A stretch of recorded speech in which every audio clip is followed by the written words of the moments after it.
It's live, I'm reading, which means that we can start our session today, which is going to be on climate change, mitigation and adaptation. And we have a nice lineup prepared for everyone listening. I'm sure there's a huge audience on YouTube also following us. This is being broadcast into the entire world through the internet, which is great. And I'm sure most of the world is listening to us.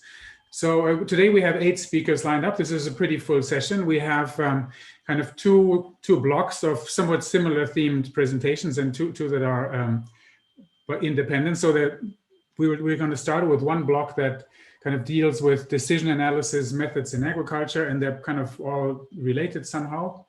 At the end, we'll have a 3 presentation block on livestock, mainly in Kenya, and between that we have 2 other presentations on what I'm going to read to you when we get to that point.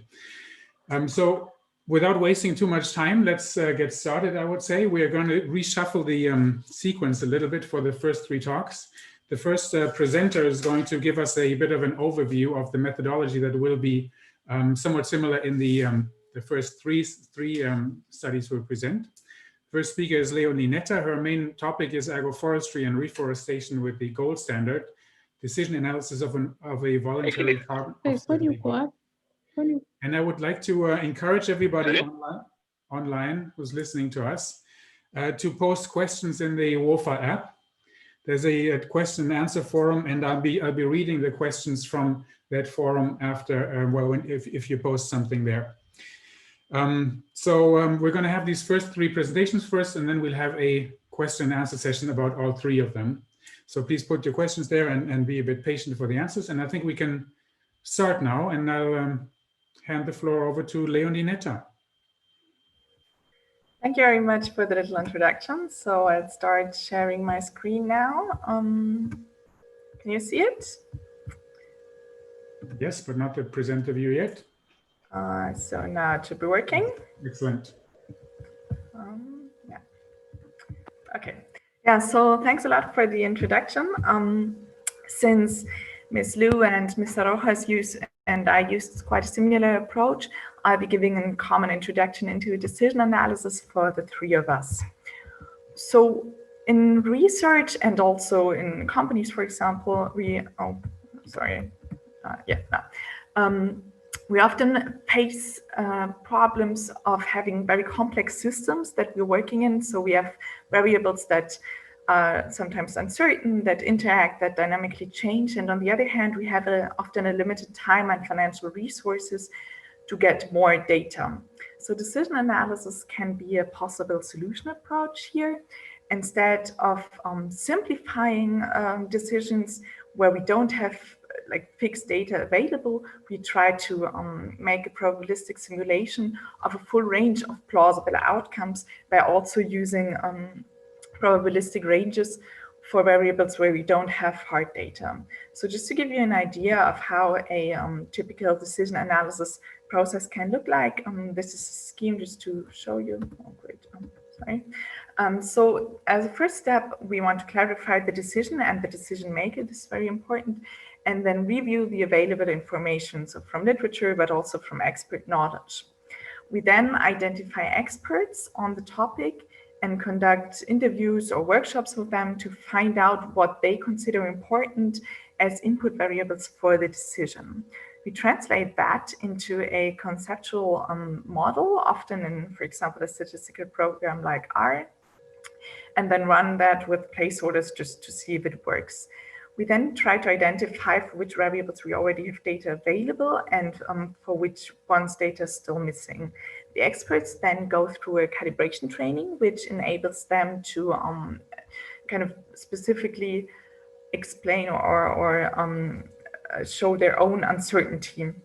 We then ask those experts to estimate ranges for the missing input variables, for example, of a 90% confidence interval, and with that, develop a final draft of the decision models. This can also go in several rounds, depending on how many variables we're missing, etc. We then run the model with a Monte Carlo simulation and analyze our outputs. So that was just to give you a general idea of how this process can look, and I will now go on with with my own research, which is on agroforestry and reforestation with the gold standard, decision analysis of a voluntary carbon offset label. So at first, why do we need voluntary carbon offset labels? They are used to kind of define certain standards on the voluntary carbon offsetting label to give consumers an idea of what they're actually buying. Those voluntary standards have been found to increase the willingness to pay of consumers, but are also related with higher certification costs for projects. It's therefore questionable what the total benefits for projects are, and this is also kind of a research gap. So in our research, we try to address the question whether the positive social, ecological, and economic benefits of a voluntary carbon offset label would outweigh the economic expenses for a reforestation site in Costa Rica, as well for an agroforestry project. But due to the limited time in this presentation, I'll be only focusing on the agroforestry project. So this is an example of how the input variables can look like. We have you can see the costs, the benefits, and then we have the net present value as an economic output of the decision model. And those are all the input variables that the experts considered important. Speaking of the output variables, what we analyze as an output is on the economic side, the return on investment in form of an annual cash flow and the net present value. We also conducted a sensitivity analysis to identify also research priorities. We used partially squares regression to calculate the variable importance and projection score, which is basically a number that gives us an idea of how important or how big the influence of certain input variables is on the overall output of the model. We also calculated the expected value of perfect information, which is the decision maker's rational willingness to pay in order to obtain more information on a certain variable. This is how a typical listening analysis output can look like. You can see here the mean annual cash flow for the agroforestry project over for the overall lifetime of the project. You can see here that we don't have a fixed number, but a probability distribution for the annual cash flow. What we did for the agroforestry project was compare three different interventions. One selling carbon neutral products instead of selling the carbon credits, then sell the carbon credits directly and pass the carbon credits on to the company shareholders. For the carbon neutral products, we can see that there are quite high initial investment costs, and it's quite similar to the second intervention. The third intervention looks a bit different. There we have definitely lower initial investment costs, but we can see that overall for all three products interventions of the project, the cash flow is most likely going to be positive during most of the years. This is also reflected in the net present value for the three interventions. We can see here, you see the median that the net present value would most likely be positive for all three interventions. Then when we have a look at the sensitivity analysis, what you can see here are only the variables which have for at least one of the interventions a VIP score above 0.8, which in literature is then usually considered as an important variable. The most important variable here were the additionally sold company shares, but also the discount rate and the CO2 sequestration of the agroforestry project, as well as additional product sales, were partly important. The additional sold company shares, which had the highest VIP score of all variables, also is the only variable with an expected value of perfect information, which is non-zero. So here we can see that the rational willingness to pay for decision makers to gain more information on this variable can go up to 8,000 euros.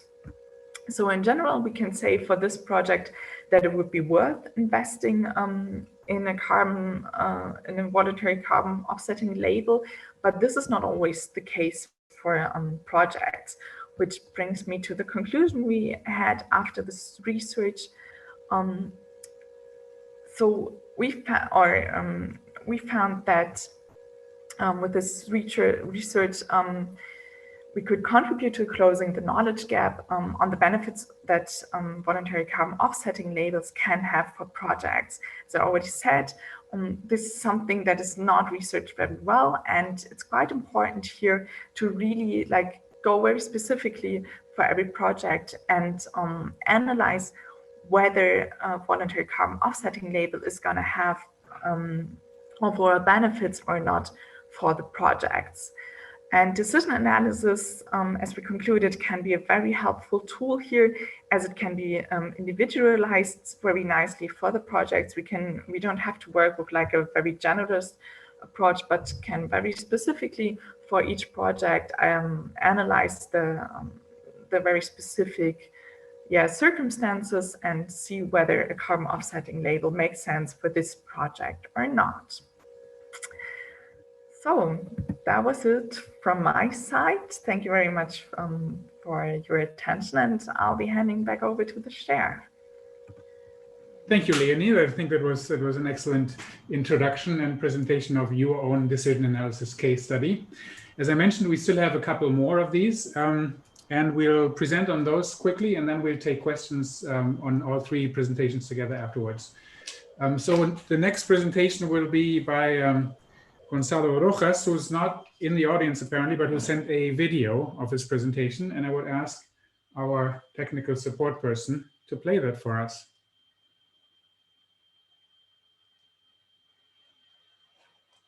Here it comes. Good afternoon, my name is Gonzalo, and today I will show you my research where we applied decision analysis. It's titled Assessing Alternatives to Face Climate Change Impacts in Mediterranean Climate Cherry Orchards. Respect to the cherry production, we have here the main productive countries, where Chile is placed for with 123,000 tons of production. And respect to the productive surface with fruit trees in Chile, we have that cherry is one of the most important crops to the country. To better know what are the climate challenge in cherry production, we made two focus groups with farmers, cherry growers, where they point out that their main problem was related to weather unpredictable, which is related to spring frost, pre-harvest rains, and spring hailstorms that has caused economic losses in the industry. Here we can see split fruit damage, which is caused by pre-harvest rain, damage by hail, damage by frost, where all these problems make that the fruit is non-tradable for international markets. Against these weather problems, we have plastic covers that is a potential technology to use. We have pole and wire systems in Chile mainly that should be open from flowering till harvest, and then they have to be closed manually. Literature says that some advantage of this technology are protection against rain, frost, and hail in flowering and harvest. We can get higher yields, commercial precocity, and protection against beard. However, disadvantage of this technology are the high investment cost in plastic, wiring, and support infrastructure, and intensive use of workforce because they have to be closed and open manually. And also, this technology requires a high technical knowledge. So in this situation, should farmers invest in these plastic cover systems? To answer this question, we use decision analysis, which is a tool that allows us to project the probability distribution of the return of investment with net present value and cash flow, and identify the biggest uncertainty that matters in the decision with the FP analysis, and given the decision maker rational willingness to pay to gain access to perfect information. To accomplish these objectives, we made a participative process in a workshop with experts and stakeholders involved in the cherry industry in Chile. This workshop were held by 4 cover companies, 3 farm advisors, 3 farmers, and 2 researchers, where they were in a process identifying the key variables affecting the decision of implementing these plastic covers. In this workshop, participants made an impact pathway of the decision. This can be summarized like this. First, we have weather risk. Then we have cover effectiveness, protecting our yield, and that will affect farm income. Other benefit of cover effectiveness is the advanced ripening, and then will affect farm gate price, and all of the cost that implies the use of plastic covers will affect to farm income, and then we will have our net present value. With this graphical description, we were able to make an R script code, put it in the decision support package, and this make an Monte Carlo simulation of 10,000 iterations so we can observe the NP value distribution. Here we have the first result, that is the NPV projection. For the first main production zone that we have called Northern Central Chile, we found that the values rank from minus 200,000 to 400,000, which means that we have 38% of probability to loss and 62% of probability to gain. For the second main area production that we have called Southern Central Area, we found that the values rank from minus 30,000 to almost 600,000, which means we have 80% chance of gain and 13 chance of loss. With this information, we can say that farmers in the southern zone can expect better benefits from covers than farmers that are in the northern zone. We can say also that benefit in the northern zone is unclear, so the information suggests that covers are not necessary in that part of the country. Here we have the annual cash flow for the northern central Chile, where we show the quantiles, and we did the same for the southern central Chile. And what is important here is that for the both cases, the median the first year is negative, but the rest of the years the media stabilize in positive values. Here we have the expected value of perfect information analysis. First, we have northern central Chile, where we have that the first variable is yield loss to low firmness with a value of $14,000, then market price with $100,000, and then the yield with 800. Then we have the southern central Chile, where we have yield loss to low firmness with $400, market price with $300, and yield with $100. The FP variable with a greater value for both cases is yield loss to low firmness. According to literature, yield can be lost because under the cover, canopy increased head and firmness in fruit is lost.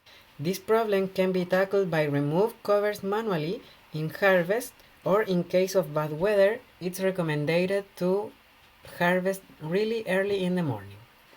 Market price and yield are variables that has been pointed out as important by other researchers too. In this case, market price, for example, reached values from $3 to $8. So it's very important that every farmers know which window market they are reaching to gather information about this variable. As a conclusion, here we have demonstrated the applicability of the decision support in fruit industry to support farmers. Our model suggests that implementing the decision in the southern central of Chile may be crucial for obtaining positive netted values. Our results suggest that the adoption of this technology may provide an opportunity for the expansion of these and other valuable crops in Chile. Thank you very much for your attention.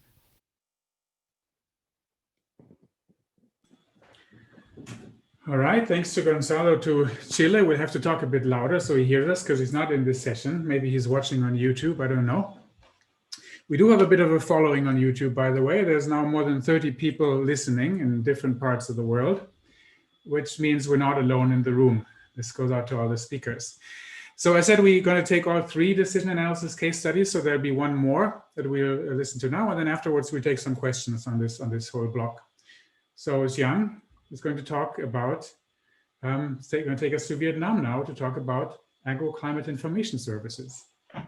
Thank you, Michael. Hello, everyone. Today, I would like to present my study on generating a conceptual framework for assessing agroclimate information service in Vietnam. Before getting into my presentation, I would like to invite you to look at the weather forecast today. So there's chance of sunshine or rain, also chance of snow or wind or stuff from sky for which there isn't a name yet. And this is a reaction by farmers. Should I harvest my farm or not? And this is a reaction by the weather forecaster. Oh, doctor just diagnosed disease for human. We have to diagnose disease for the planet. It's hard. Of course, it was an exacerbating way of expressing weather forecast and its use in agriculture. But here's more relevant background information about agriculture practice in Vietnam. So it's highly sensitive to variable weather and vulnerable to the impacts of climate change. There is a lack of timely and actionable weather forecasts and agriculture advisories. And there are different interventions by development organizations. However, it is normally a small scale with intensive investment. Those organizations are also advocating the government to scaling the agroclimate information service. However, there is always question by both the government and the organizations themselves about how to assess its feasibility and potential impacts when it is being scaled. Currently, there are different assessment tools exist at the global and regional levels. However, there is a lack of assessment tool aiming for scaling for local contexts. Based on the context of Vietnam, my research question is, what are the elements for a conceptual framework that can provide a basis for assessing investment into agroclimate information service at local level? In my study, I focus in the context of Điện Biên district in the northwest of Vietnam. So this is the location where Care International in Vietnam is providing agroclimate information service to about 1,000 farmers. And there is a question is how it looks like when it's being scaled for more than 20,000 farmers in the whole district. It is the description about the agroclimate information service in Điện Biên, which is implemented by CARE and its partners. So the meteorological data is being collected and translated into weather forecast. It is then translated by agriculture staff into agriculture advisories. The advisories is disseminated to farmers through different communication channels. There is also support to farmers for the use of information as well as the different sessions on gender dialogues and reflection organized. Farmers can provide feedback through the sub-government unit as well as the local NGO about the quality of the service. Here is one example of the agroclimate information service, the seasonal bulletin, which includes the weather forecast from both scientific and indigenous knowledge. And this is the seasonal calendar informed by the weather forecast. This is the analysis of the different weather scenario in the season, and these are the specific advisories for farming techniques. Those information are also updated through the weekly forecast and advisories, which are being sent to farmers through loudspeaker and also the SMS. It is the methodology I use for developing the conceptual framework. I use the expert knowledge and participatory approach. So we start with the identification of relevant experts. And after that, the expert would identify the relevant interventions based on the different scenario of financial investment. And the last step is to generate the conceptual framework. And here's the results of the intervention identification. So it will basically based on the case intervention that I presented previously. However, it has the 4 options of investment, and it will focus on rice cultivation and cows and buffalo raising for the period of 5 years in the whole district of about 27,000 households. And Agricultural Information Service is considered in this case as not a standalone service, but it should be associated with other activities where it's possible. It is the result of the conceptual framework. It has the 4 components. The first one is the cost of intervention, including the cost for weather forecast generation, the translation into advisories, the dissemination, and the support use of our advisories, and the cost-cutting costs. In terms of benefits, there are different layers of benefit, including the improved capacity and information access to both women and men, and the enabling environment for the operation of the service. This would lead to better risk uncertainty, informed planning and implementation.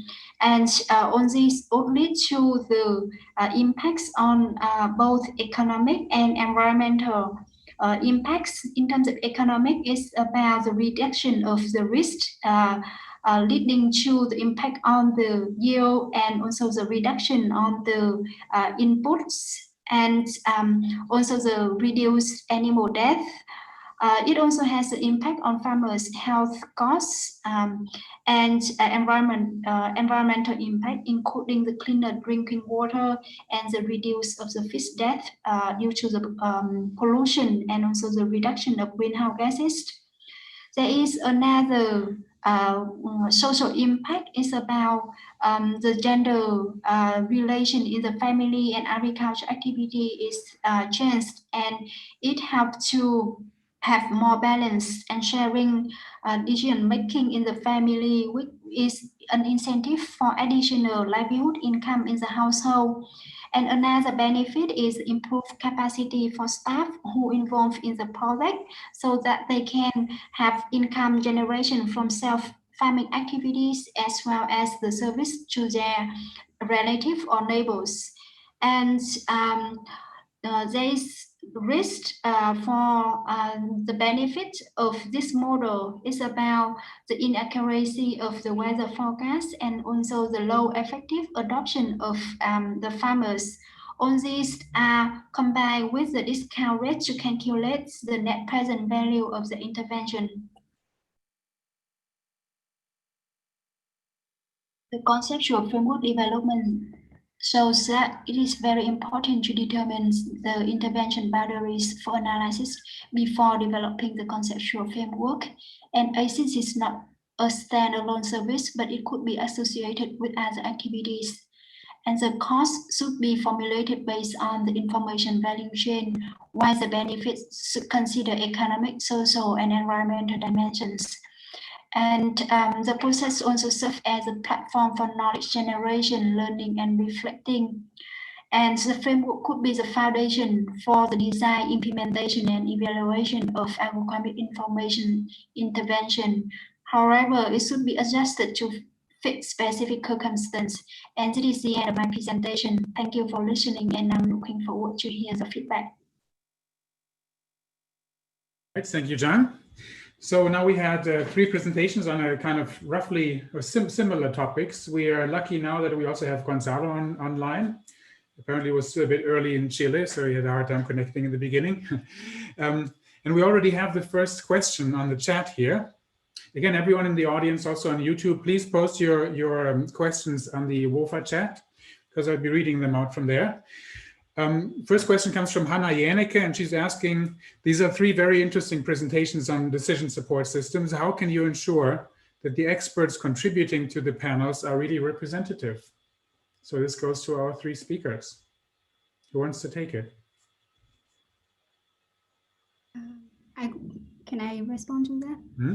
So, like for my case, what I do to ensure that the representation of expert is that I had the stakeholder analysis at the beginning So the intention of the stakeholder analysis is to map out the relevant stakeholder, including organizational and also individual, who can involve in this intervention. And through that stakeholder analysis, I could have the consultation with the organization who is already working in the locality and to select who would be relevant. So for example, like in my case, they are the voice of forecaster, agriculture staff, and also even like communication people. So I think the stakeholder analysis would be very helpful to ensure the representation of the different people from the different background. Good point. I don't have any other questions here for now. Does anyone else want to answer, or anyone else want to ask a question here?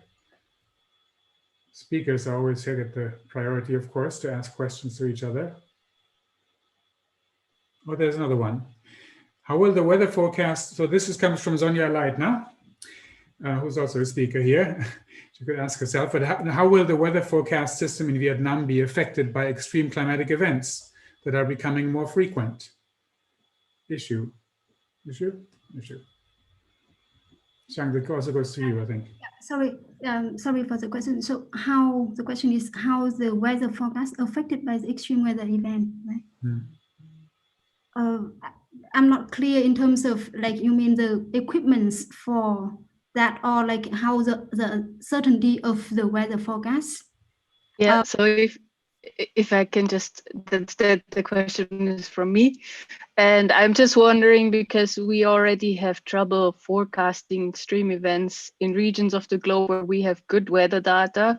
And I imagine that the data situation in Vietnam, or is probably not so, that the network is not so dense. And when you're planning such a forecasting system that is supposed to help farmers with their planning, have you taken these extreme climatic events into consideration? I know it's very difficult. I'm just wondering if you have given this any thought.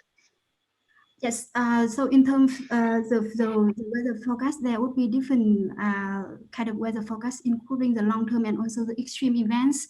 But it's really true that the coverage of the mass station is not dense in Vietnam. So that's why in the model, there is also an idea of establishing more automatic weather station in Vietnam, so that the weather forecast could be improved. And actually, like for those stations, they can not only collect the data, but they can also start providing the weather forecast from now. Because normally for weather station, it may take time to use the historical data, but for some new station, it can also provide the weather forecast from now on. And there would be it would be monitored in terms of accuracy of the weather forecast for both long-term and also extreme events. Okay, thank you very much. Yeah. All right, thank you. I don't have any other questions here at the moment. Are there any other questions in the room? Then let's hope there's another presentation in the room. Thanks to the decision analysis team. Nice job. And now we move on to, well, we don't move far. We'll stay in Vietnam, actually. And I'll invite Duy Hoang Phu to talk to us. Maybe you want to pronounce your name yourself. I probably mangled it just now.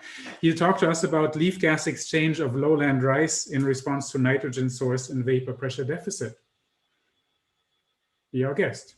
Thank you. Yeah, let me share my screen. Yeah, good idea.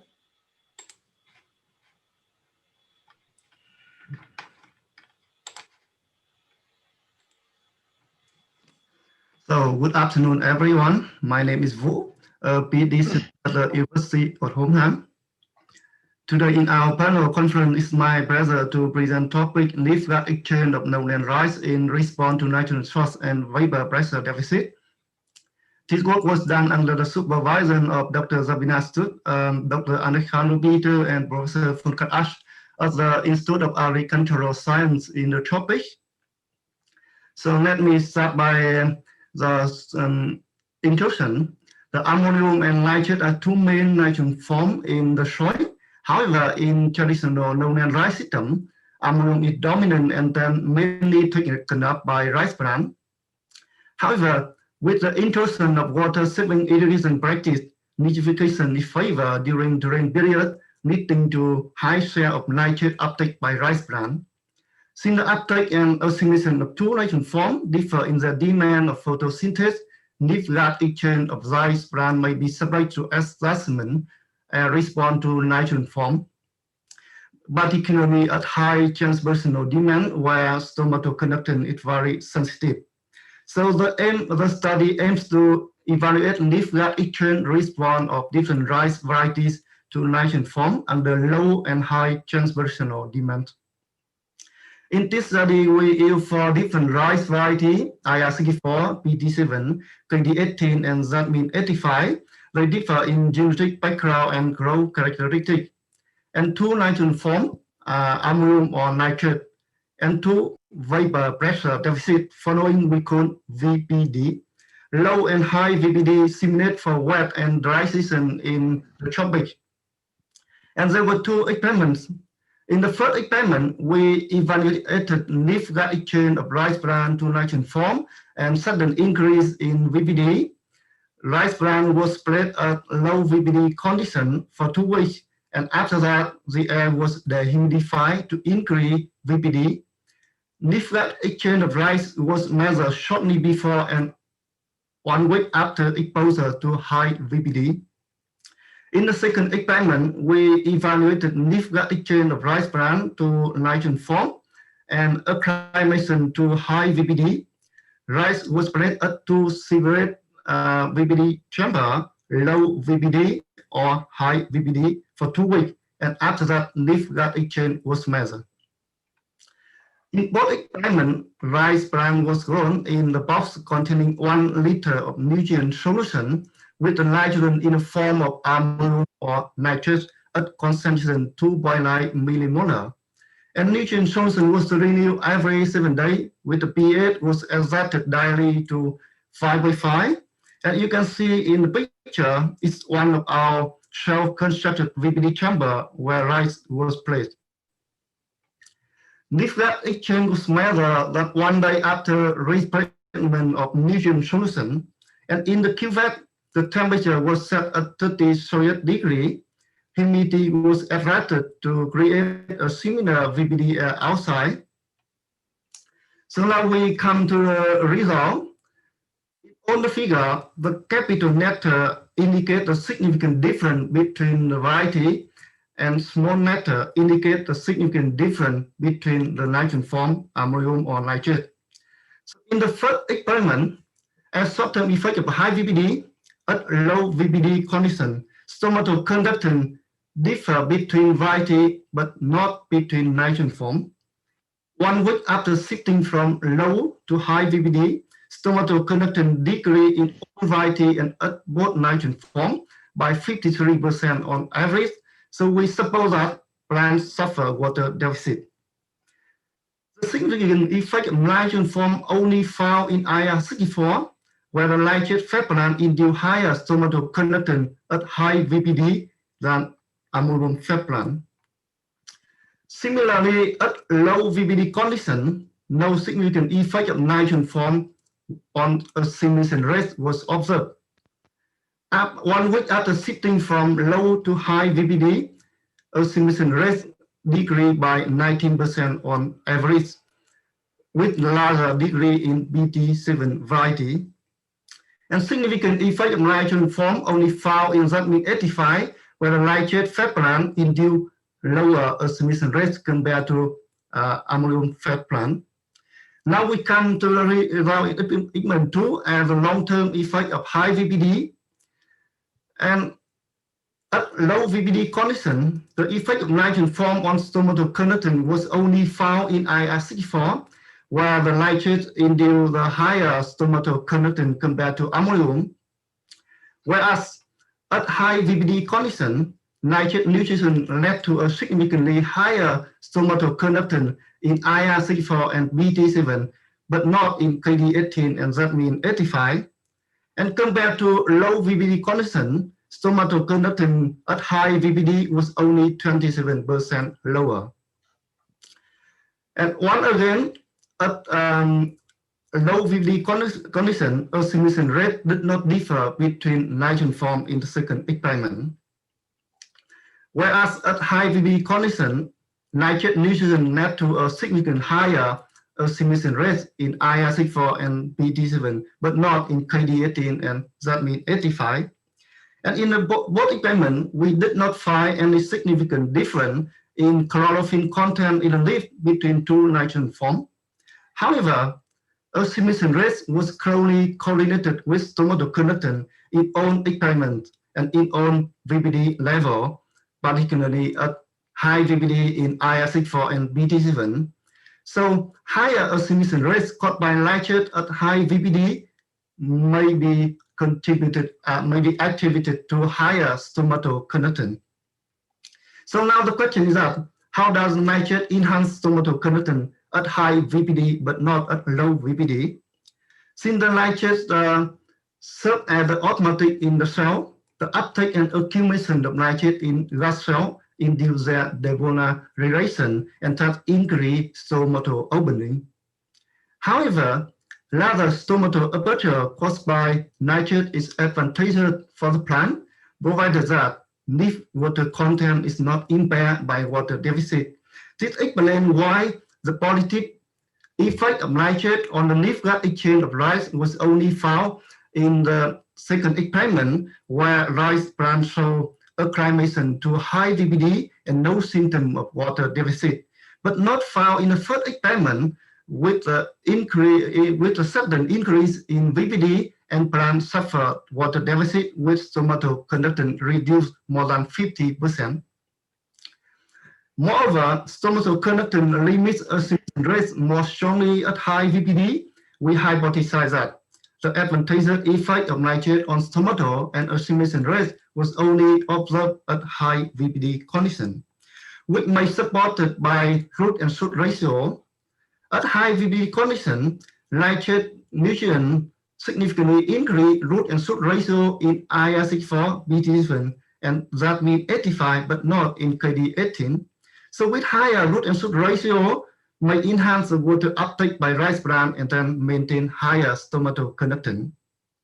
But a positive correlation between root and shoot ratio and stomatoconductance was only observed in IR64 and BT7, but not in that means 85 and KD18, indicating a vital difference. And the two variety IR64 and BT7 also show a higher intrinsic water yield efficiency than KD18 and that means 85 at both VBD level and in both experiments. This parameter is the ratio between assimilation rate and stomatoconductance. So it means that with higher intrinsic water yield efficiency, IR64 and BT7 can obtain more assimilation with lower transpiration rate or lower stomatoconductance, which is more beneficial at high VBD condition. Interestingly, that higher assimilation rates in nitrate fed plant did not always result in increased plant dry matter, indicating that more assimilation is not directly translated into growth. This is probably related to the higher energy demand for nitrate uptake and reduction than that for ammonium. So from above results, we come to conclusion that the nitrogen form significantly influence leaf gut exchange of rice plant at high VBD with a higher assimilation rate in nitrate than in ammonium fed plant, which were mainly attributed to higher stomatoconductance and supported by a higher root and shoot ratio. However, this effect vary among rice variety and will not observed at low VBD or shortly after transferring brand from low to high VBD. With higher transpirational costs for photosynthesis in nitrate fed plant, we hypothesize that the nitrate nutrition can improve leaf gut exchange of rice plant at high VBD condition in high intrinsic water yield efficiency variety, provided that a sufficient water supply. So thank you for the attention. Thanks, Wu, for your nice presentation. Looking at the chat over here, I'm not seeing any questions at the moment, so I'm going to maybe start by asking the first one. You've talked a lot about high VPD, low VPD treatments. What kind of conditions do they correspond to? Are these realistic conditions that you may find out in the fields, or are these kind of way outside of the normal range? Yes, for the 2 VPD condition, we use the value like the few condition because in the South Asia, like in Vietnam or China, is normally it's a low VPD condition with high humidity, but in some area like arid or semi-arid area, it's with a dry climate, so often suffer the high VPD. Mm-hmm. And in the context of the climate change, it also can say that in the future the temperature increase and humidity can reduce in some season like the dry season. So it also increase the VPD in the field condition. Okay. All right. Thank you. That's a good point. I have a question here online now from a guy called Eduardo Fernandez. It's my PhD student. So he says, thanks for this interesting presentation, Wu. How would you relate your results with organic fertilization? Do you have any information of organic source of N that concentrate one or the other or other nitrogen source? Thank you for the question. I never think about organic agriculture, but I think that the main problem in organic agriculture, the farming that because of the with competition, so the farmer often keep the water on the field to control the weeds, and they also use the manure and that, but not the chemical. So it's about an organic source of nitrogen, not organic. Yeah, so I can say that the soil nitrogen in the organic soil mainly it's ammonium rather than nitrate. Or ammonium and nitrate, yes, probably true. Okay, thank you. I'm seeing no more questions, so I think we'll move on to the next presentation. Thanks, Wu. So now we have Jabbar Rahimi on the list, who's going to talk to us about the calibration and validation of the landscape DNDC model for simulating biomass production in West African savanna ecosystems. Jabbar, are you ready? Yeah, hi everyone, and good afternoon. My name is Jabbar from IMK IFU in Germany. And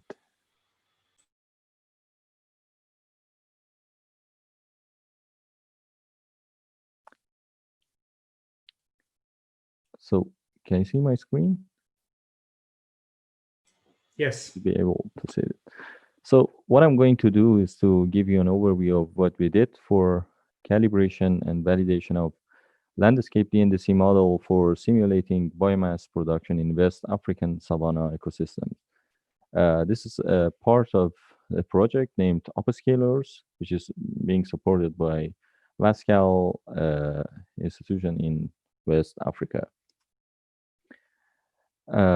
As you know, land atmosphere exchanges are particularly important when it comes to land cover and land use changes. And it's important to consider their consequences for the exchanges when you want to do a research on climate change studies.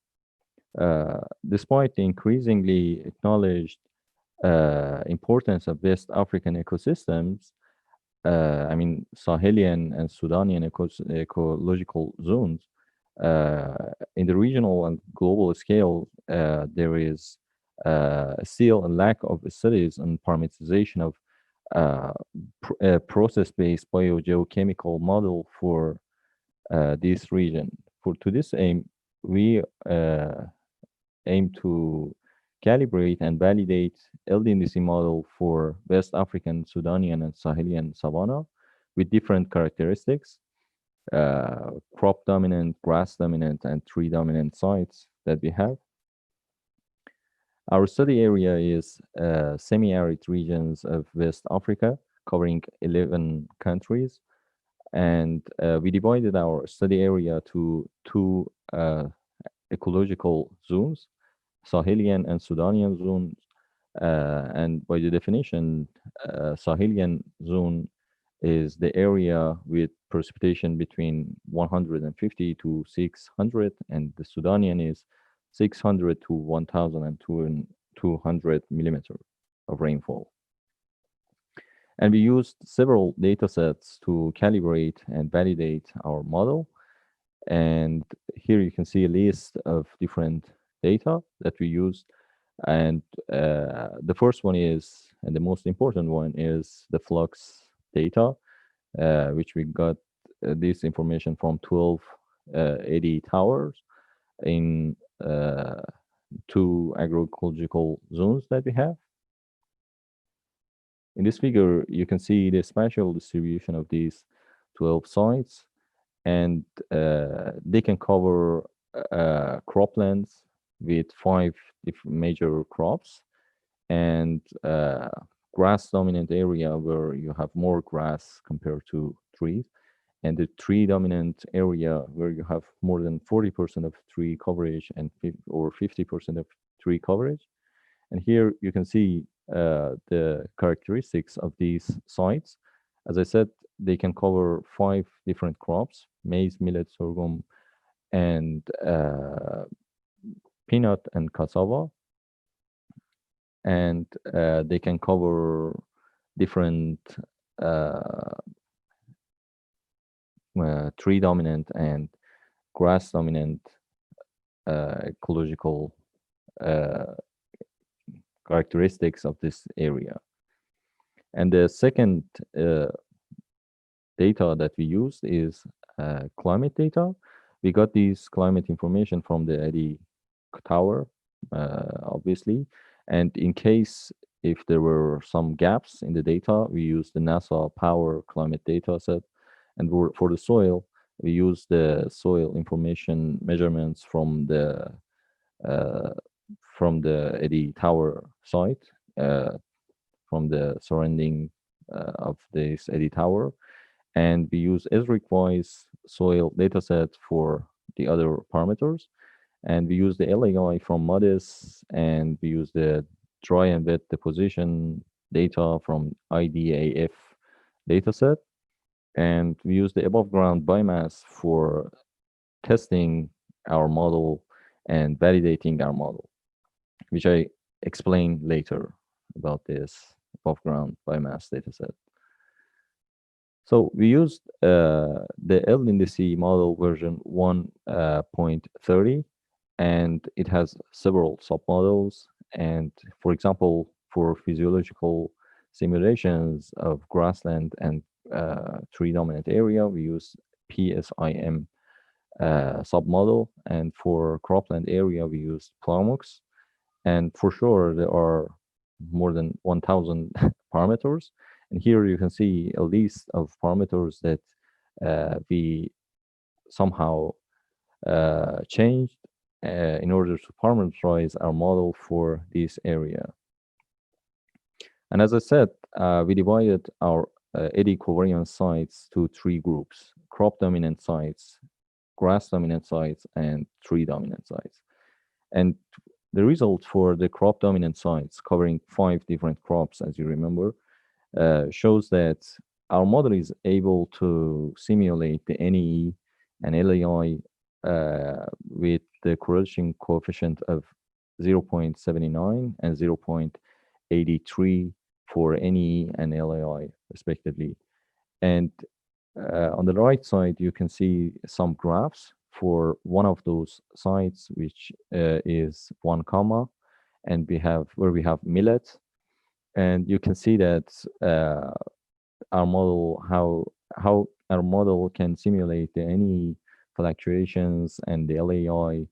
And on the left side down, you can see how the model is able to simulate the biomass production for millet during the growing period over several years.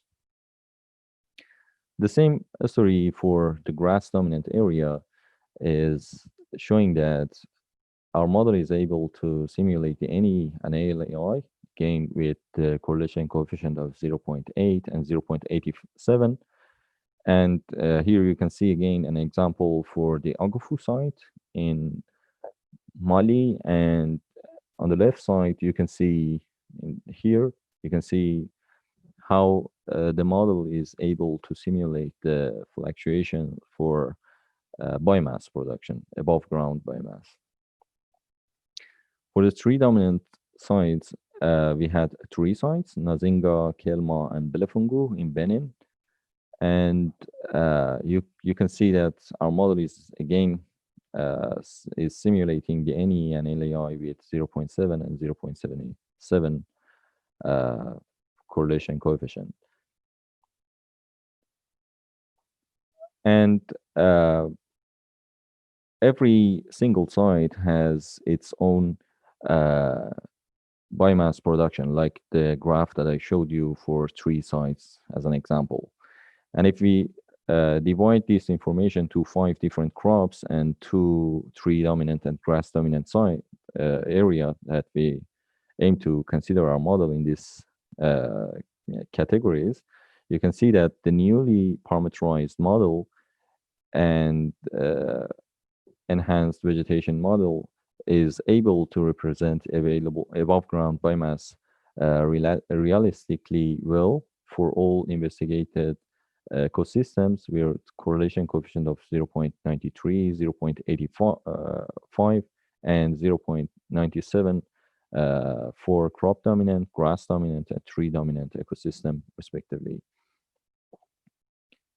And beside this information, we used another data sets for validating our model. These data sets are independent and they are not being used for the calibration. And we used 54 sites in Fakara region in Niger, and 24 sites in Senegal, and 24 sites in Mali, and different yield measurements and biomass production measurements for different crops in Benin, Burkina Faso, and Niger. And overall, we were able to do the same thing for these sites to see how our model works for simulating the biomass production for different crops, for grass dominant and tree dominant area. And again, the result shows that the performance of the model was robust with the correlation coefficient of 0.82, 0.94, and 0.77 for crop dominant, grass dominant, and tree dominant sites, respectively. Our result indicates that the LDNDC model or landscape DNDC model is able to simulate the biomass growth as well as net ecosystem exchanges and leaf area index realistically over a period of several years. And it shows that this model can be potentially used for studying the impact of land use change and climate change on biomass production for West African countries. Thank you. Thanks, Jabba, for your presentation. Very interesting. Beautiful picture here too. Looking at the question forum, I'm not seeing anything at the moment, so please, we're probably all still typing. So I'm going to start with a question. I guess in modeling, I often see modelers being very ready to declare a model being successful and great and all. Right. I've seen a few graphs here where I wasn't really quite seeing that so much, but I mean one technical question to that effect. You often talked about the correlation coefficient. Yeah. The correlation coefficient just says there's a relationship between the two, right? Yeah, you're right. Shouldn't you be looking at kind of root mean square errors or things instead because right. they really talk about whether you predicted the values that actually were observed. Yeah, you're right. But there are two things here. We thought about this. And the first thing is there are so many gaps and there are so many nonsense values in any data. And therefore, they need to be gap filled and quality controlled. Mhm. Therefore, we decided to see how our model is able to simulate this overall fluctuation. And that's why I focused on correlation coefficient. For sure, if you want to focus on every single value, our model is not able to simulate this Mhm.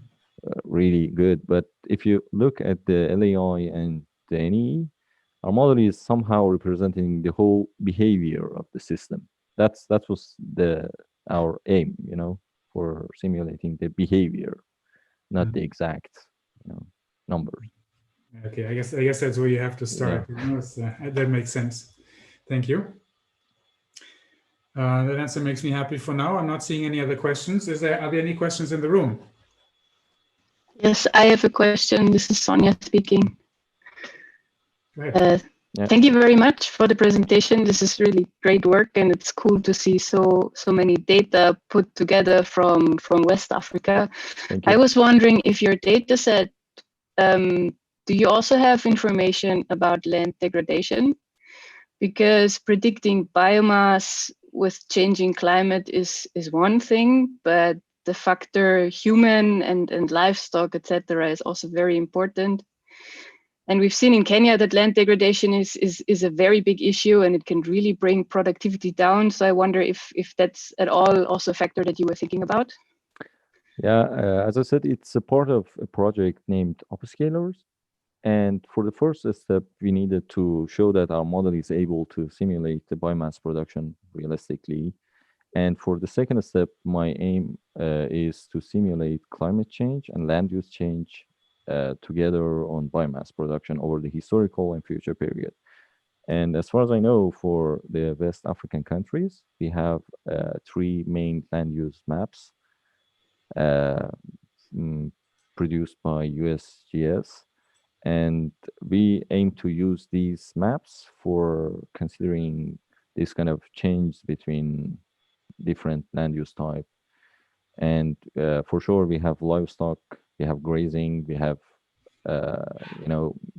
we can consider mixed agriculture, mixed livestock crop production system where manure goes to the field and livestock can graze on the field for residue and these things. I mean, these kind of interactions between livestock, land use change, and biomass production in the end. And this is the second step, actually.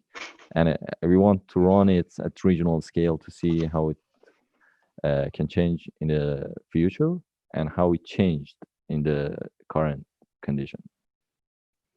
Cool. Thank you very much. You're welcome. Okay, thank you. Thanks again, Jabbar. So that was very interesting. And we'll now move on to the next, to the last bigger block of our session here, which is going to be 3 presentations from ILRI in my old hometown in Nairobi. And the first presentation is going to be by Phyllis Ndungu, who's going to talk to us about quantifying on-farm greenhouse gas emissions in smallholder livestock systems in Western Kenya. She'll do a life cycle assessment and talk to us about it. Hi, let me share my screen.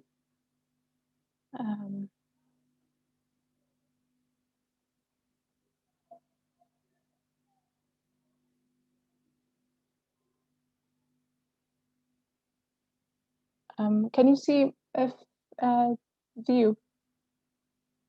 Can you see it? Yes. Okay, great. So yes, welcome to this presentation. I will be presenting some work on quantifying greenhouse gas emissions attributable to smallholder livestock systems in Western Kenya. And we used a cradle to farm gate life cycle assessment approach.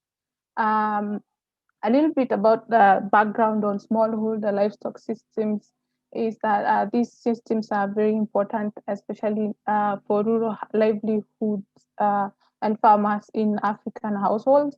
But these systems are more often characterized by low productivity, and this is because of either having scarcity of feed or feed quality challenges and other poor animal husbandry practices.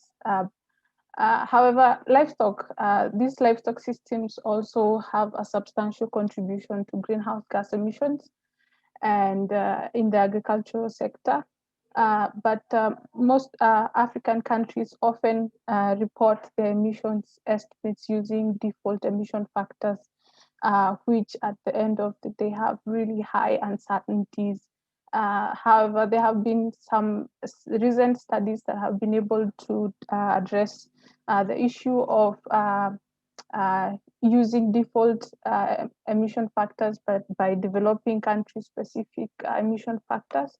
But we have found out that these improved emission factors alone will not explain the reason why there are some variability in emissions efficiency across different smallholder farms, and therefore the aim of our study was to develop baseline information of environmental impacts by estimating the carbon footprint of the smallholder livestock systems. We had a couple of questions, and one is, do emissions intensities vary between smallholder farms in a similar locality? And this can be an agroecological zone or a region. And the second one here was, what is the carbon hotspot in smallholder livestock systems? And the third one was, what are the drivers of emissions efficiency in smallholder livestock systems? And to address this, we collected data in 3 different counties in western part of Kenya, that is Nandi, Nyando. We had a sample size of 313 smallholder farms. We did household visits to these farms, which are located across different agroecological zones. And they collectively had more than 3,000 cattle of varied age groups. And data was collected for a period of 12 months for each of these study sites. And the kind of data collected here was animal performance data, feed characteristics data, which was measured on seasonal basis, and in order to capture seasonal effects such as feed availability or quality. But as this way of collecting data also facilitating monitoring of movement of animals in and out of the farms through sales and purchases, and also we were able to capture the start and the end of lactations for lactating animals. So we used a life cycle assessment approach, and a cradle to farm gate system boundary was adopted. So we limited ourselves to only emissions coming from activities in the farm, and these were direct emissions from enteric fermentation, manure management, and feed production. So what the diagram here shows a typical smallholder system that has a feed basket that contains various feedstuffs that are available. They are seasonally available within a year, and as well as the quality is also seasonal. And then we identified different manure management systems that are shown there. And then afterwards, the emissions intensities were then calculated as the total direct emissions from the sources I've just highlighted there, divided by the total crude protein output. So for enteric methane emissions, this was estimated using metabolizable energy requirement approach. And then manure emissions were calculating following IPCC guidelines and our activity data, and also local emission factors that have already been published. And then to avoid aggregation biasness, we first calculated emissions for individual animals, and then later we summed them up for each herd or farm. A functional unit of a crude protein was set, and this was because there was both milk and meat as farm outputs, and therefore crude protein is a common unit for both.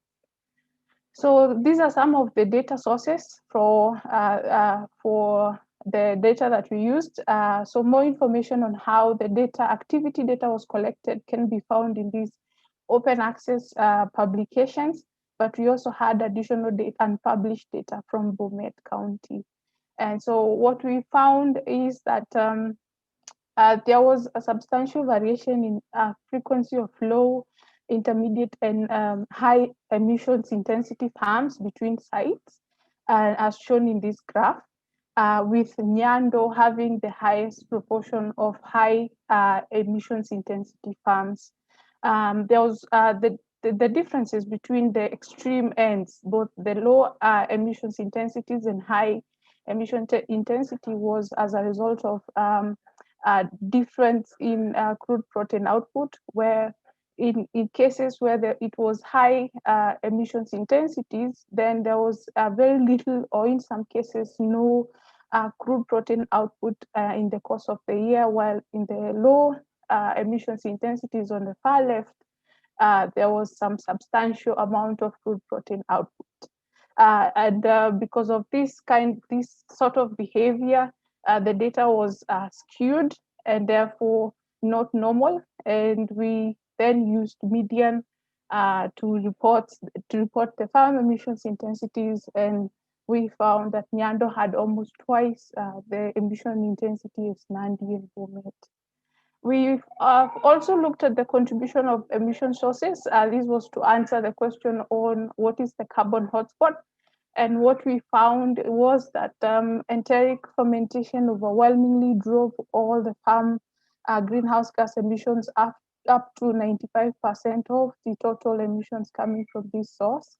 And this, we found, is much greater than what is in most Western intensified systems.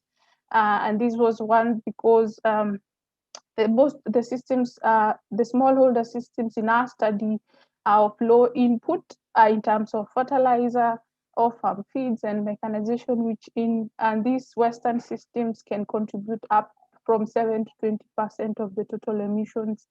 And also manure emissions from our study were also very small, and this was because we used emission factors derived from local management, rather than those found in Western systems, where manure may comprise of between 5 to 9% of the total emissions. Looking at the drivers of emissions intensities in these smallholder systems, we found that unlike what is often observed in most Western systems, in smallholder systems in our study showed that having more animals was not the most efficient way. Instead, emissions were driven by having high per cow milk yield, high turnover of animals, that is sale of meat, and also having a higher number of productive animals, and primarily females in the herd. And enterprises that had these characteristics demonstrated having emissions intensities of averaged to those similar to intensive Western systems, and therefore pursuing such characteristics as management objectives do have a potential to move low input smallholder farms towards having lower emissions intensities as well as absolute emissions. So what is our take-home message? So first, this work has shown that there are highly emission efficient farms, even at low input levels, which can be compared to intensive Western systems. But also, there is a presence of farms with very high and very poor efficiencies. But we need to improve on the productivity of per animal basis rather than herd basis, and also think of restructuring the herds in order to have more productive animals that would in turn increase milk output in the farm. So it's very interesting to know that this LCA is the first of its kind that accounts for direct emissions for smallholder livestock in Kenya, and therefore this is a benchmark for further LCAs. But we need to focus on increasing on-farm output while constraining further increase, especially in enteric methane emissions, because we saw they contribute the highest percentage of the total emissions. And this, I believe, will not only will have benefits such as not moving our smallholder farms towards a low carbon future, and also contribute to socio-economic advantages such as increasing household incomes as well as food security. So our next step hopefully would be to build on existing databases that we have by collecting more activity data from smallholder farms, and also for longer observational periods, so that we can be able to reduce the uncertainty levels that we are having. Also have LCAs that would include indirect emissions as well as carbon offsets, and also explore on the potentials of improving individual animal productivity to reduce emissions intensities. Thank you for your time, and thank you for our sponsors. And I believe having a happy cow would translate to having a happy farmer. Thank you very much. Thank you, and you have a happy audience, I think. We're running a bit late now, so I think we're going to have the questions on the livestock presentations at the end, if there's still time. And we move straight on to Sonja Leitner, who's going to talk about greenhouse gas emissions and fertilizer quality from cattle manure heaps in Kenya. Yes, let me share my screen. Okay. Thanks, Phyllis. Hi, everyone. So you've just heard Phyllis talk about greenhouse gas emission sources from enteric emission and from manure. And I'll focus a little bit more on the direct emissions that we measured in cattle manure heaps in Kenya. Just some background. If you look at total agricultural, forestry, and land use greenhouse gas emissions globally, livestock manure contributes about 25%. But these numbers contain a large uncertainty. And one of the reasons for that is that African countries rely on IPCC default factors for their greenhouse gas reporting, because there are few in situ data available on actual greenhouse gas emissions from manure. And at the same time, livestock productivity in sub-Saharan Africa can be very low. And there are a number of reasons that are beyond the scope of this study, but just one thing to mention is that one of the reasons for low productivity is that forage quality of the grasses is often low because tropical grasses have low protein and high fiber content. And farmers use very little fertilizer on their farms, and especially on forage grasses. And this leads to continuous soil nutrient mining, which can deplete the nutrient resource of the soil, and which can then further decrease the forage quality even more. So there is need for sustainable intensification.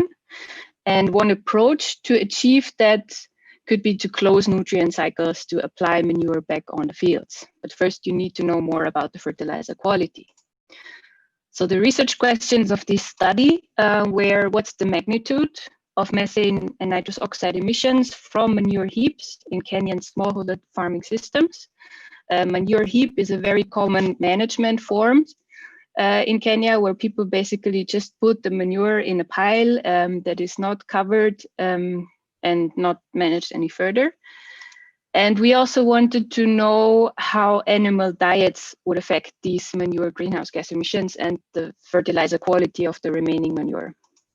And we hypothesized that manure from hungry cows would have a lower nitrogen concentration and therefore emit less N2O compared to well-fed cows, because when animals receive sub-maintenance energy feeding, they have a higher nitrogen retention because they have to recycle the nitrogen more effectively. And having hungry cows is something that can be very common in East Africa, for example, during the dry season. Then we wanted to know, then we hypothesized that using poor quality tropical forage grasses as feed would also result in low nitrogen concentrations and lower manure N2O emissions. And we assumed that having forage grass with a low dry matter content would increase manure moisture content and lead to higher manure methane emissions. We conducted 2 animal feeding trials. The first one was a sub-maintenance feeding trial. We used local boran steer, which are a breed that is very common in Kenya, and they were fed at or below their metabolic energy requirement. And metabolic energy requirement is the basic energy that the body needs for its basic functions. So this is not really supporting growth, it's more survival mode, basically. And we fed the animals at 100% MER, so they were just about doing okay. And we also fed them at 80 and 40% MER, so those were some really hungry cows. And we collected the manure from the cattle each morning and put them into heaps until they reached 100 kilograms fresh weight. You can see the setup on the right-hand side. So we had these concrete troughs where we put the manure in, and we could close them with plastic chambers. You can see the chambers on 2 of the concrete heaps. And this was for headspace sampling to measure methane and N2O fluxes. So the heaps remained uncovered during most of the time, and just once a day we closed them to take greenhouse gas samples. These are the results. At the top, you can see cumulative methane and N2O flux. And at the bottom, you can see emissions expressed as emission factor. So that's percent manure carbon emitted as methane carbon and percent manure nitrogen emitted as N2O nitrogen. And as expected, the manure N2O emissions from the manure from the hungry cows was lower than when animals were fed at maintenance levels. We found no difference between the diets in manure methane emissions, but we saw that both methane emissions and N2O emission factors were much lower than the IPCC Tier 1 default factors for solid storage. And when looking at the manure chemical composition, we found that manure from hungry cattle indeed contained less nitrogen and had a higher CN value than when animals were fed at maintenance levels, which means that the fertilizer value of the manure from hungry cows is much lower compared to when animals receive enough feed.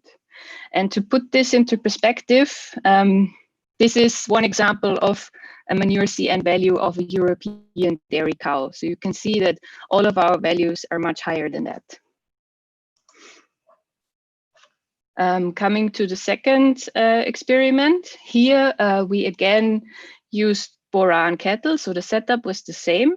And this time we fed them with one of 3 different tropical forage grasses. Grass and Rhodes grass, which are very common grasses in Kenya. And we also use brachiaria grass, which is originally from Africa, but has been widely used in Latin America and has recently been reintroduced to East Africa because it's supposed to have a better nutritional quality. So we used these 3 grasses, fed the animals exclusively with these grasses, and again collected the manure, put it in heaps, and measured the emissions over 5 months. Here are the results. This time we found no effect of the different grass diets on manure N2O emissions, but we found that Rhodes grass had a little bit lower methane emissions than brachiaria and Napier. But again, what we also saw is that our fluxes were much lower than the IPCC Tier 1 default values for solid storage. Looking at manure chemistry, we found no difference between the grasses, neither in carbon and nitrogen ratio nor in manure moisture. So this did not support our hypothesis that forage grass with higher water content would give a moister manure. But again, we saw that the C/N ratio of the manure in our study was much higher compared to typical European diet. So again, if you only use poor quality forage, you get manure with poor fertilizer value. So to conclude, we saw that greenhouse gas emissions from manure depend on the cattle diet, and feed scarcity and poor quality grasses reduce N2O emissions. And we see that smallholder farming systems in East Africa can be quite unique, and that the tier 1 assumptions are often not valid. So when emission factor default values are used for emission reporting, this can lead to overestimation of manure greenhouse gas emissions. So we need localized measurements. And future experiments should also consider breeds, because it will likely make a difference if you use local or improved cattle breeds. Also look at feed quality and quantity, and also consider different manure storage type and duration and climates, of course. Thanks for your attention and for all the donors for funding our research. And I will now hand over to the next speaker, who will tell you a little bit more about the effect of tropical forage grasses on animal productivity. Thank you. Thank you, Sonia. And the next speaker is Daniel Correa, who will talk about enteric methane production from cattle feed on 3 tropical grasses in East Africa. Are you ready, Daniel? Yes, I am. Great.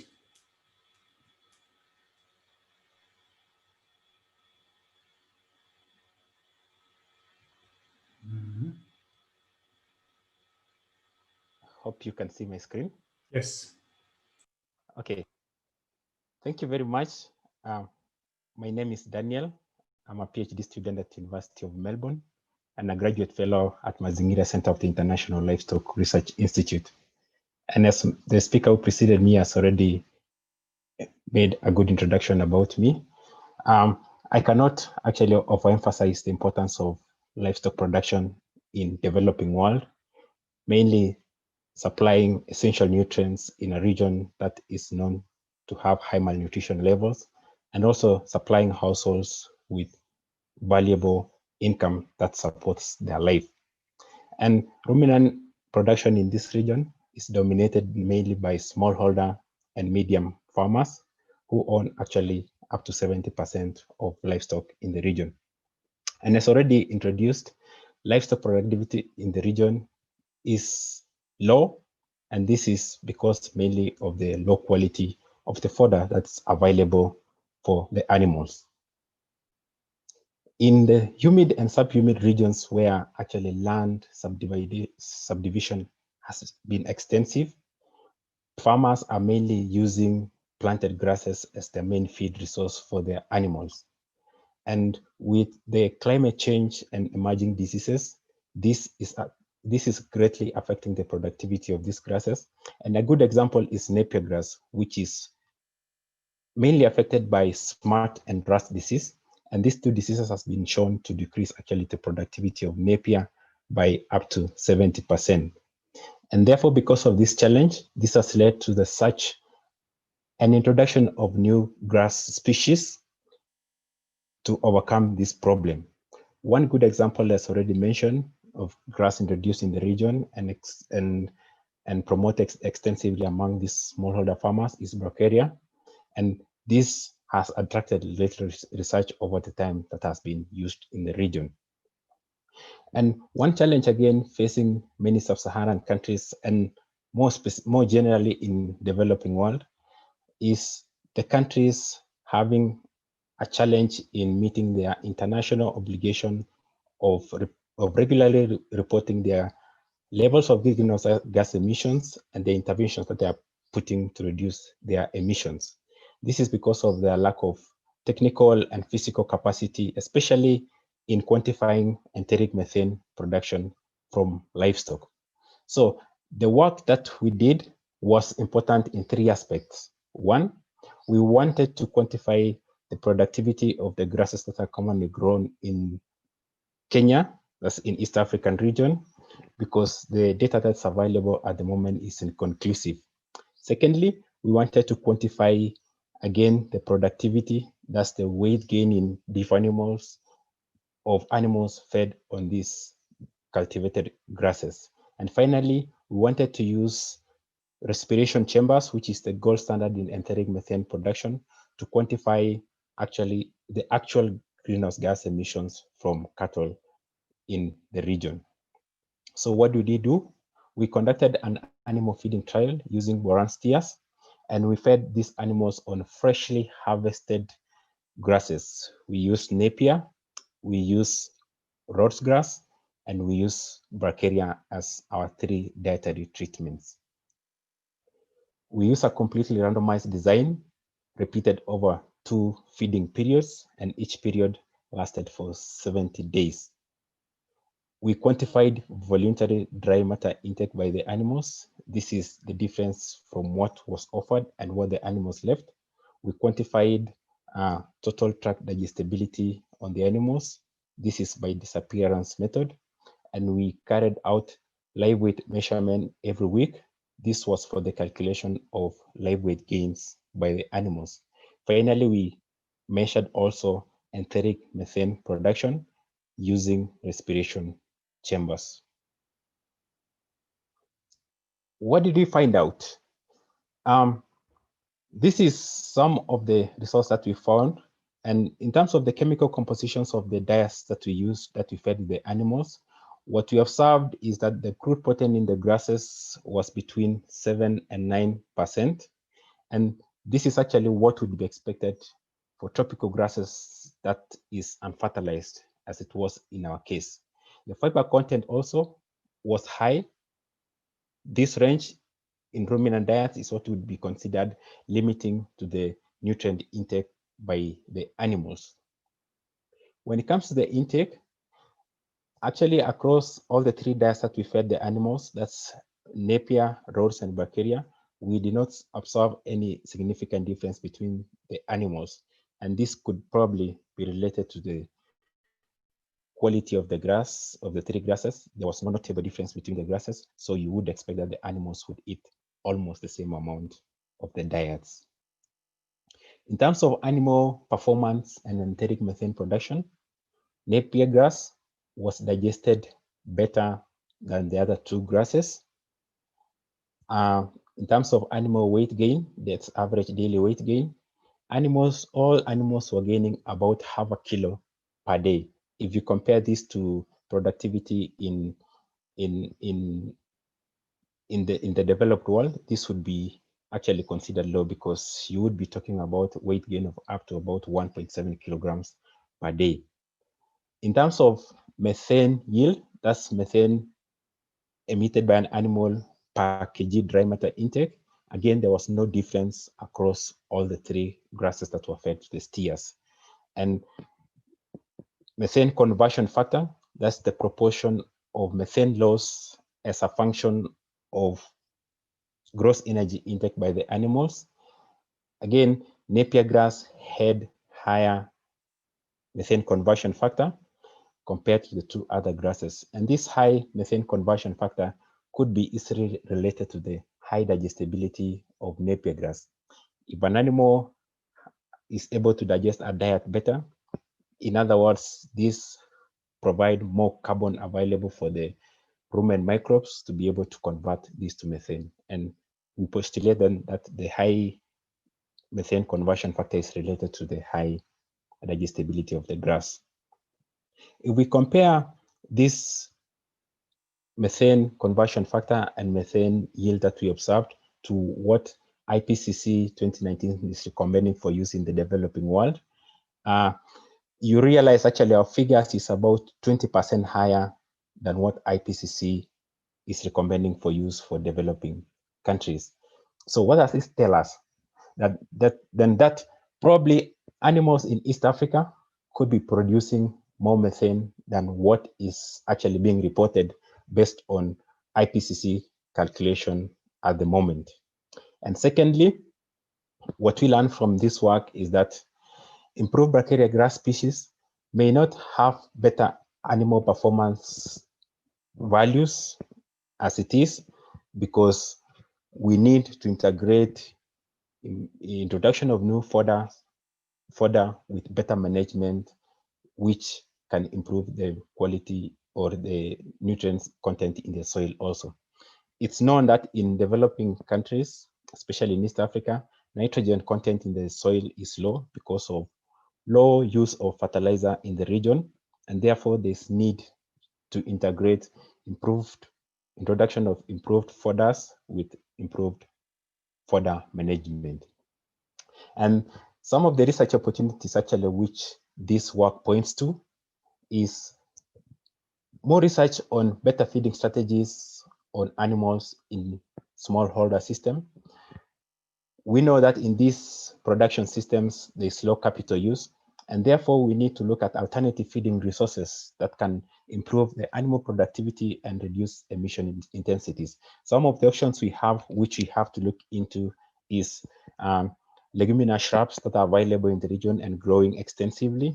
Secondly, we have industrial byproducts which are underutilized. We need to look at how we can bring this into the formulation of the diets of the animals to get better productivity and therefore reduce emission intensities. And secondly, we need to look at grass legume compatibilities that can work better in these production systems also, because as I said, these farmers are using little fertilizer in their farms, and therefore we need to have options of increasing soil nitrogen levels in the soil. Thank you very much for your audience, and I want to appreciate all the donors who have supported this work. Thank you. Yeah, thank you. Thanks, Daniel. So now we're a bit behind schedule. The session is already supposed to have ended by now. We have a question on the forum, though, that I want to ask. That comes from Macarena San Martin, and I think it went out to Phyllis quite a while ago. Thank you for your presentation. I would like to ask you, how did you measure the emissions coming from the synthetic fertilizers, especially N2O emissions? Yeah, thanks for that question. So we used IPCC default emission factors for this particular emission source. Thanks. Okay. So we found out that they're not valid for most other things that we talked about today, but let's hope they're okay for these ones.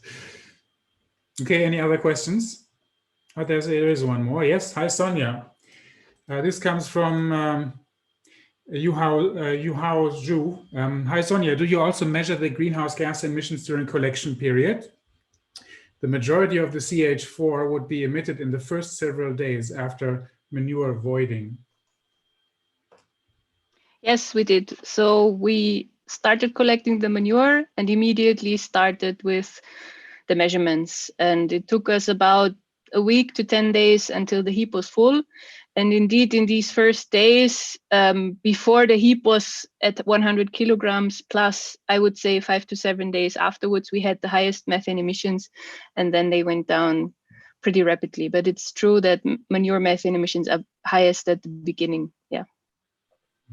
All right, and then there's a question from Chile, from Eduardo Fernandez. Thanks for these presentations. Do you know any measures to efficiently manage manure from cattle? We should have some answers here, I think. I don't know if we have enough time for all of this. Well, it always depends on where you start. As I said, in Kenya, it's very common that there's very little or no manure management. At best, manure is put in a heap and then left there. So the first step that I would say is, okay, put a roof over the manure so that it's protected from rainfall and that nutrients are not washed out, and put it on a water impermeable floor so that, yeah, you don't get all the nitrate losses. And then secondly, I would say probably composting, proper aeration for composting could help. So really turning the heap upside down and mixing it once or twice a week, because this can enhance microbial activity and the microbial biomass. So the microbes consume a lot of the nitrogen and other nutrients in the manure and incorporate it into the biomass, and then it's not lost so easily.